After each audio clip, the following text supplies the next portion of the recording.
How's it going, everyone? If you are a furry who watches my fursuit making videos, I love it. Thank you so much.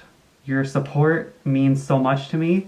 But I am also a philosopher, which means that I like to make video essays sometimes. If that doesn't interest you, just click away from this video and you will see my next fursuit making video in about a month. If you do find philosophy and politics interesting, then welcome. Glad that you're here. So I saw this video by Jordan Peterson. He was interviewing some guy that I don't care about. But what got my attention with this was that he actually talked about Ayn Rand. And being someone who likes Ayn Rand, or used to be an objectivist, when Jordan Peterson talked about Ayn Rand, he totally got her wrong. I don't think I need to really explain, since objectivists have already taken the time to completely destroy Jordan Peterson. What I want to talk about this video is this idea of how people don't really seem to care or take the time to really understand who they're talking about,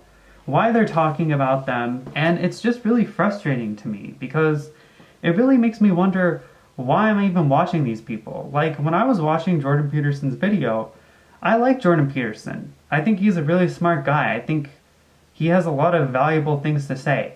But when he starts talking about things that I actually know about, like Ayn Rand, and getting her completely wrong, it really makes me wonder if he really does know what he's talking about.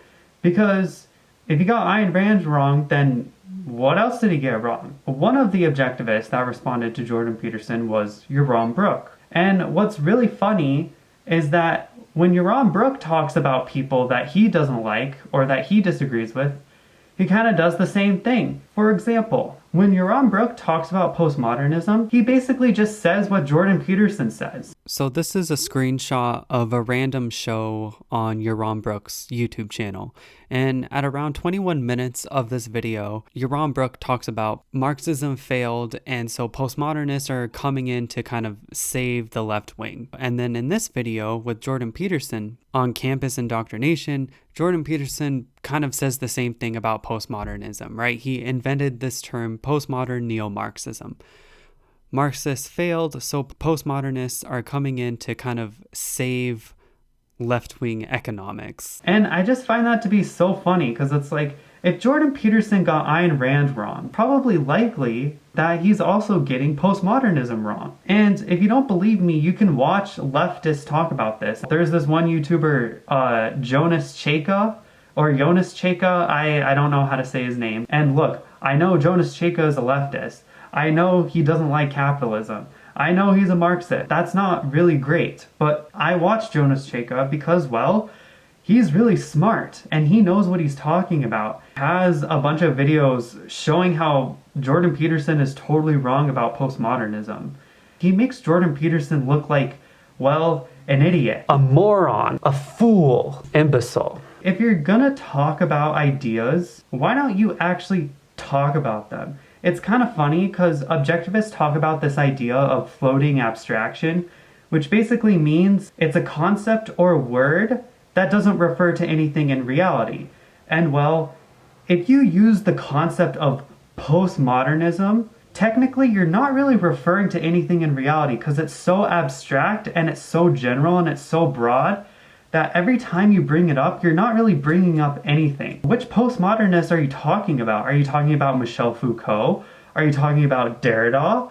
Are you talking about Lyotard? And are you actually going to read their books? Are you actually going to open up the book, look at the pages in the book, and read? Read. Look, let me show you. I have books by Michel Foucault. I know, it's amazing. I haven't read them yet. I'm going to eventually. This book, The Archaeology of Knowledge. Ooh, that sounds kind of interesting. Do you think Yaron Brook actually knows that Michel Foucault wrote a book on the archaeology of knowledge? What about this book? Let's see, what's this? Discipline and Punish. That's a very sexually provocative title. It's almost kind of hot. Does Yaron Brook know about that? And I think you'll find, believe it or not, that you might actually agree with what some of the postmodernists say. For example, Michel Foucault said something like, it's really good that gay people have their own identity, because that way they have exclusive places for them. There's gay pride parades, there's gay bars, there's a whole gay culture just for gay people, because general culture doesn't really respect their needs or who they are. But at the same time, he also said that can be kind of a bad thing, because a lot of gay people could end up shaped by their gay identity. Their gay identity becomes more important than who they actually are. And unfortunately, I can't really point to the particular source that I heard Michel Foucault say this. I've only heard him say this from listening to summaries of him and just browsing the internet, trying to figure him out. But one of the main sources that I heard this was, well, from Jonas Cheka, where he posted a video on how postmodernism is not identity politics.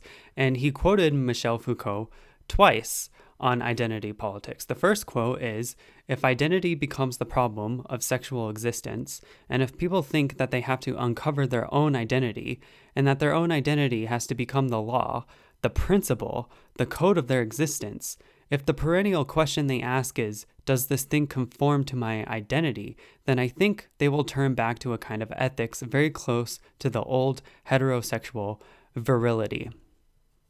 And then Foucault also says, if we are asked to relate to the question of identity, it must be an identity to our unique selves. As an individualist, as someone who really likes Ayn Rand and objectivism, I thought this was pretty cool when I read this by Michel Foucault. It made me feel like, oh my gosh, here's something that I actually agree with. Michel Foucault doesn't actually seem like such a bad guy. He actually seems like someone that, hey, I can actually find common ground. And considering the fact that these postmodernists like Derrida and Foucault are talked about so much, and they've had such a big influence, I feel like we should take the time to actually understand these people instead of just rejecting them. Aren't objectivists individualists? Don't they care about the individual? Don't you think it's very collectivistic to not even read the postmodernists, to lump them all together in one category and then just reject them all on the same grounds instead of rejecting them individually in a nuanced way? I talk a lot about nuance on my channel, and the reason why I do is because it's part of being a good thinker. It's part of actually arguing for things that are true and really contemplate like, okay, I like these ideas that this person said, but these ideas I don't really like. Or like he starts this argument off like this, but then he ends on this conclusion. But if I were to start from this argument, I would actually end up over here. And to me, this is what it means to be a real thinker. This is what it means to actually have nuance. This is what it means to actually use your mind. Michel Foucault is a leftist, right? Well, if he's a leftist and he said this very individualistic thing, maybe this is where I can find common ground with other leftists. Can we please start doing that? I feel like the only objectivist who has actually taken the time to do this was Stephen Hicks. And I'm kind of a little bit disappointed because his book on postmodernism, it sounds like he didn't do a very good job. Because again, Jonas Cheka made a video showing how Stephen Hicks is completely wrong and doesn't seem to really understand postmodernists, which I think is really sad. Why does this keep happening? Well, I think it has to do with monster epistemology. What is that? What's monster epistemology? Well, imagine that you have a ring or a center of knowledge, and every time you come across something that you don't know, that is essentially a monster. So when you come across another country or another person or a different group, like if you're a straight person, when you come across a gay person, when you're a Christian, you come across a Jew, when you're whatever you are, you come across something that isn't you. We're all kind of circled around these monsters, and you have one of three options. You can learn about the monster, learn about this other person. You can explore and figure out, like, what is this person about? Where did this person come from? What does this person know? And once you learn about them, you can integrate them. You add them to your circle of knowledge. You expand your circle.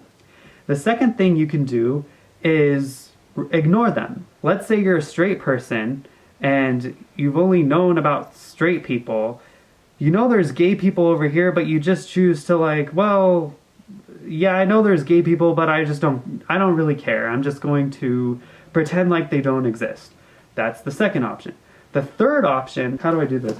Is that 3 to you? 3, yeah. 1, 2, 3, okay. The third option is to demonize the crap out of the other person.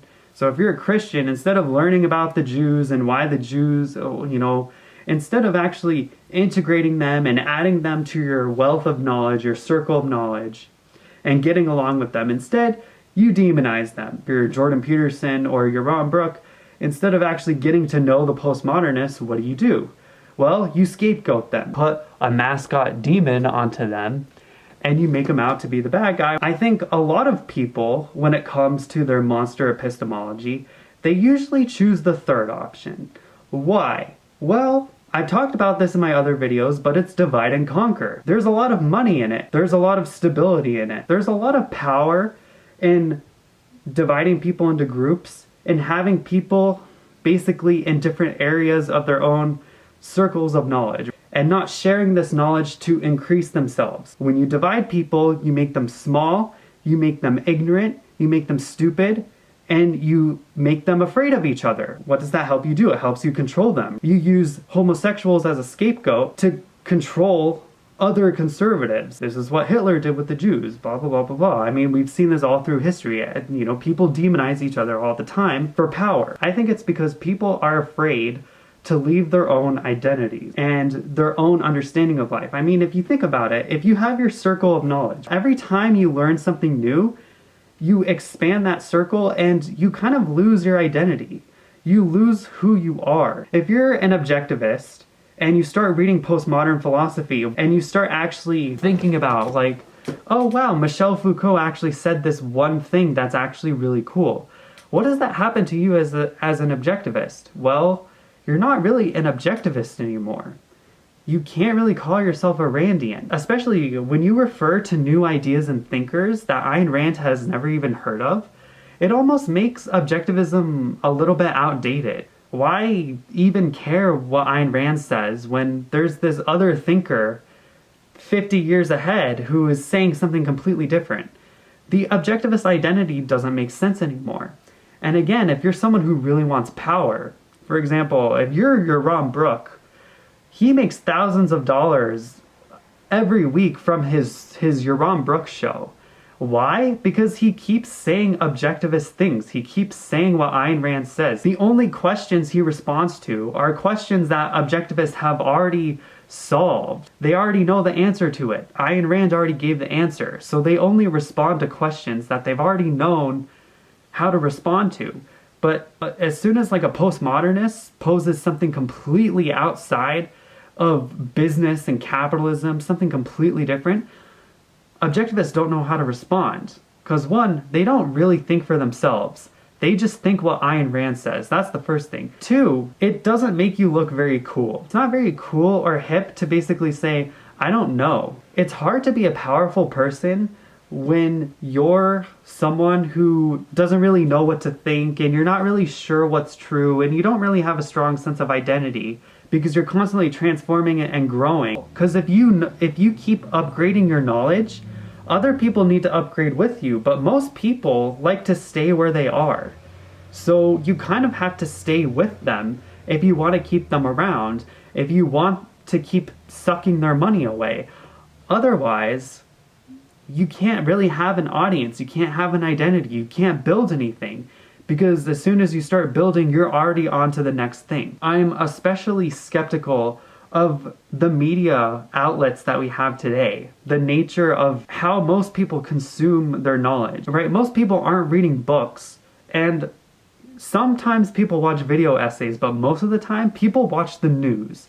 People watch political streamers. What's unfortunate about political streamers is they're not really taking the time to actually open up a book and read through the specific ideas. Political streamers, they just say what they've said before. They kind of just say the same thing over and over again to different things that happen in the news, but they don't actually say anything new. They don't actually provide any real knowledge. And at some point, if you watch them long enough, they get boring. Finally, I think the last reason why people demonize other groups of people, why there's this divide and conquer mentality, I think is because there are bigger monsters out there. Think about it. If you defeat the postmodern monster, if you defeat the leftist monster or whatever, when you expand your ring of knowledge because you defeated 10 monsters, now you're going to have to face 15 monsters. Now you're going to have to face 20 monsters. The monsters increase. They keep getting bigger and more powerful the more you increase and expand your knowledge. The other day, I was listening to this video by Justin Pageau. It's actually Jonathan Pageau. I'm really sorry for butchering that name. And he was talking about gargoyles. It was kind of funny because I kind of see myself as a gargoyle furry. Because when I first started making my fursuit, I thought it was going to be a dragon. And now that it doesn't look like a dragon, I'm starting to think like I'm a gargoyle furry. Do you see the water? Look at me gurgle water.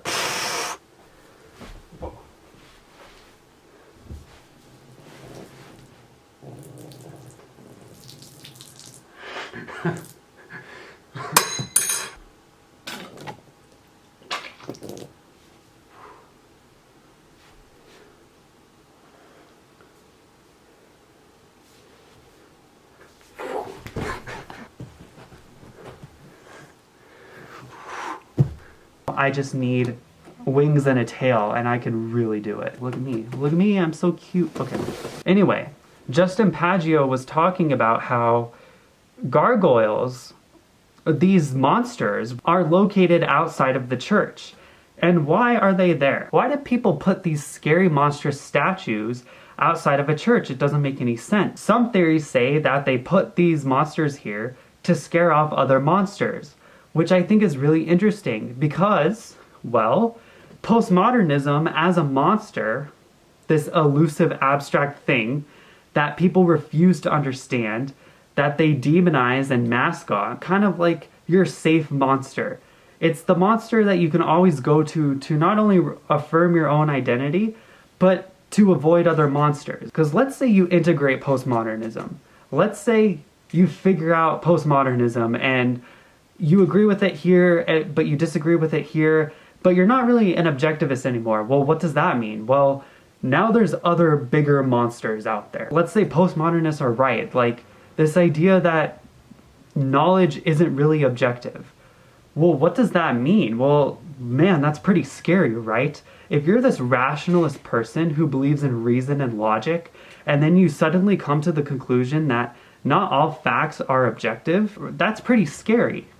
That's a monster you don't want to face. So it's kind of nice to just keep the postmodernist monster here. Keeps you in this bind or this lock. It keeps you in this division. As long as I'm an objectivist and postmodernists are over here, I don't need to ask the bigger questions of life. I don't need to focus on anything greater. I can just keep saying the same thing. Basically, ignorance is bliss.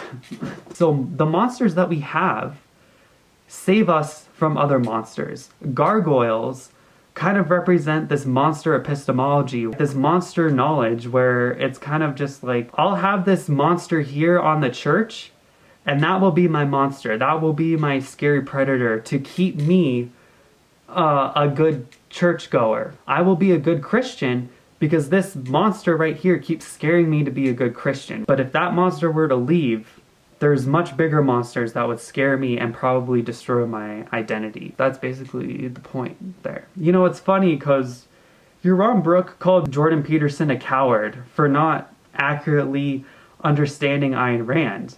And well, I can say the same thing about Yaron Brook. I think Yaron Brook is a coward too, because he doesn't want to explore postmodernism. He doesn't really want to talk about postmodernism. It seems to me that we're all kind of guilty of not really understanding each other. But a part of me feels like it's kind of okay. As long as you're aware of it. As long as you're deliberately ignorant, as opposed to just being obliviously ignorant. If there's a monster out there that you don't really want to face, and you're not going to really demonize it, but you're kind of just going to keep it out there, okay, fine. I think that's fair. And if you are going to worry about other people, why don't you actually take the time to really worry about them? To actually think about them? It's kind of funny because a lot of people usually see criticism as a negative thing.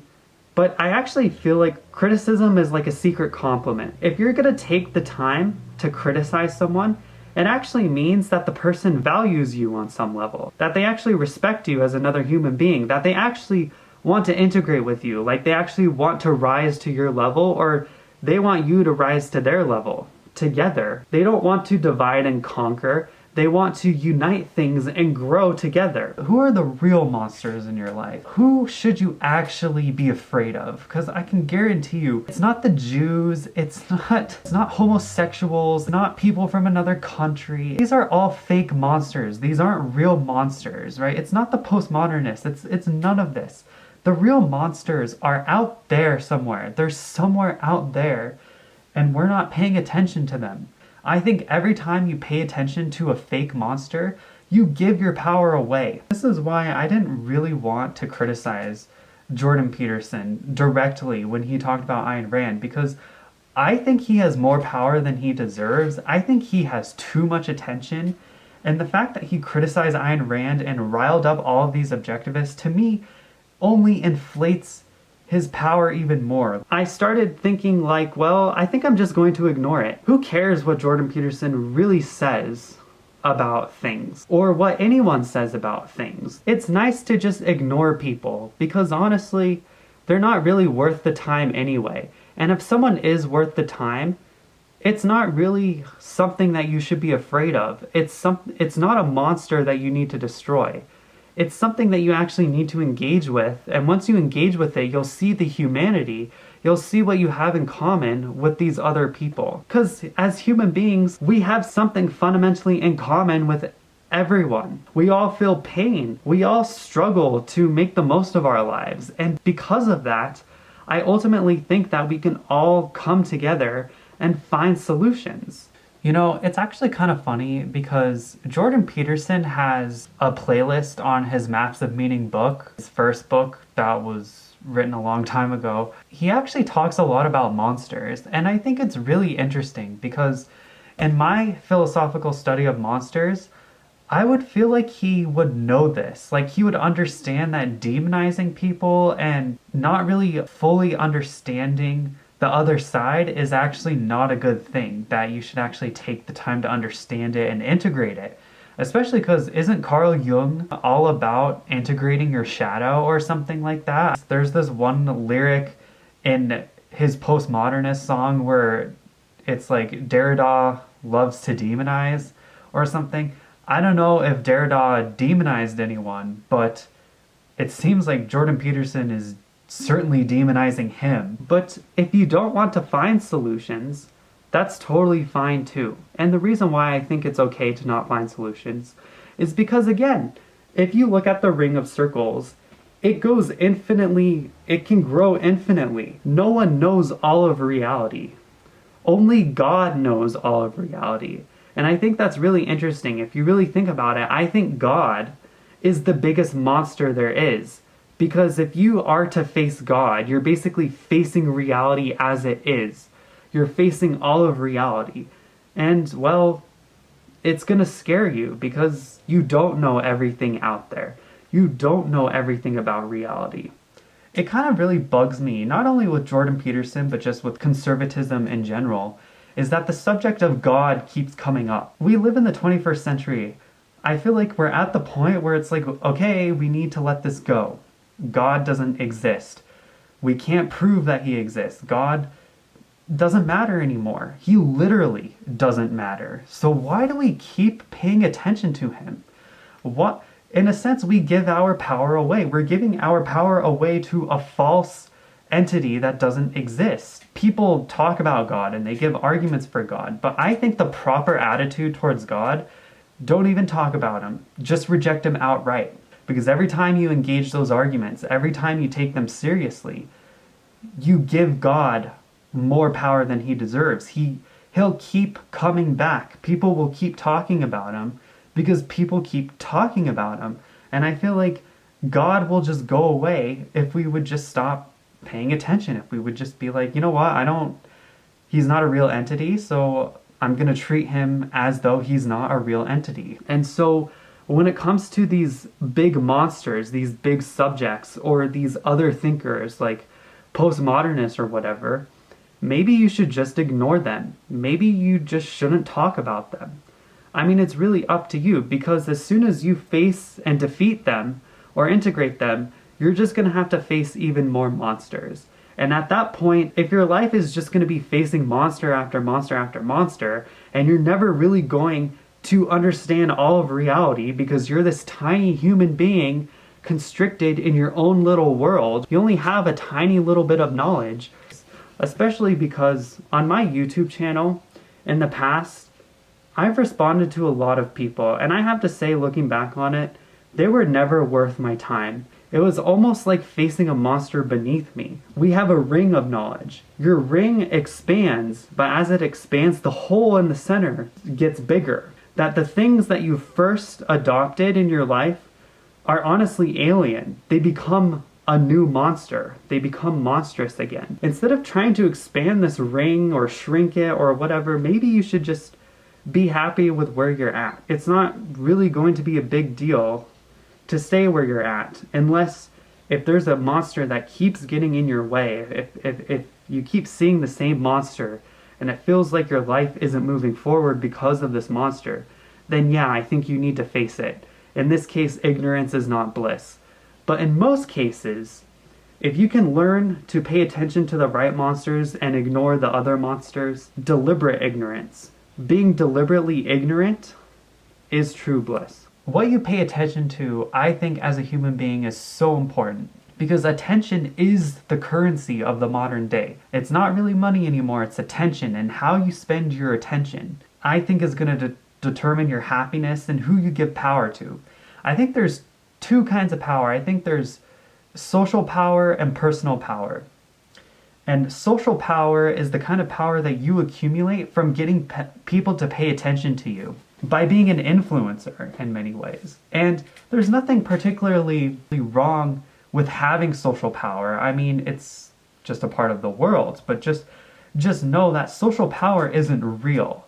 If someone has a lot of popularity and a lot of attention, we can take away that power by simply not paying attention to them anymore. We have the power at the end of the day. We can decide what we focus on. In philosophy, sometimes people ask, like, are you a pessimist or are you an optimist? Do you think life is good or do you think life is bad? And to me, I very much feel like life is how you decide to pay attention to it. What do you want to focus on? Do you want to focus on things that are a waste of your time? Do you want to focus on people who don't make any sense? Do you want to focus on fake monsters? Or do you just want to avoid monsters that you don't actually need to face? Or do you want to focus on real monsters that will grow you and make you a better person? That's the core. That's what's really important, in my opinion. I remember a long time ago when I was a kid, when I would watch like iCarly or something, and I'd sit through these advertisement commercials, which are pretty stupid, and I don't even really watch advertisements anymore. But anyway, I think some people will remember that there was the smoking commercial to not make you smoke, and it would show like this girl peeling off her skin or this guy pulling out one of his teeth to show you how damaging smoking cigarettes is. But I'm willing to bet that more people started smoking, were more likely to smoke from that advertisement than to dissuade or turn people away from smoking. Why? Because you're putting your attention on cigarettes. You're not focusing on health. More people would give up smoking or be better off if you just showed them an advertisement to exercise. If you showed people exercising, or you showed them like a weight set that they could buy. Because now their attention is focused on the weight set. It's focused on getting healthy. And if you're focused on getting healthy, cigarettes as an idea will either go away or you'll just give them up, because it's like, why would I keep smoking if I want to be healthy? It reminds me of what Dostoevsky posed in one of his essays, try not to think of a polar bear. And what happens? You think of the polar bear because you're trying not to think about it. So what you should do is focus on just what you like. Focus on what you enjoy. If you focus on what you enjoy, you'll forget about the polar bear. You'll be able to not think about it because you've turned your attention to thinking about something more important. There's this really great song by this screamo band Attila, and it's called Middle Fingers Up. I can't even I can't even flip you off properly, but yeah, it's one of the best songs ever. Put a middle finger up. Stop paying attention to the things around you. Focus on what you really want. As the lyrics say at the very end, you've got to let ignorance be on your side.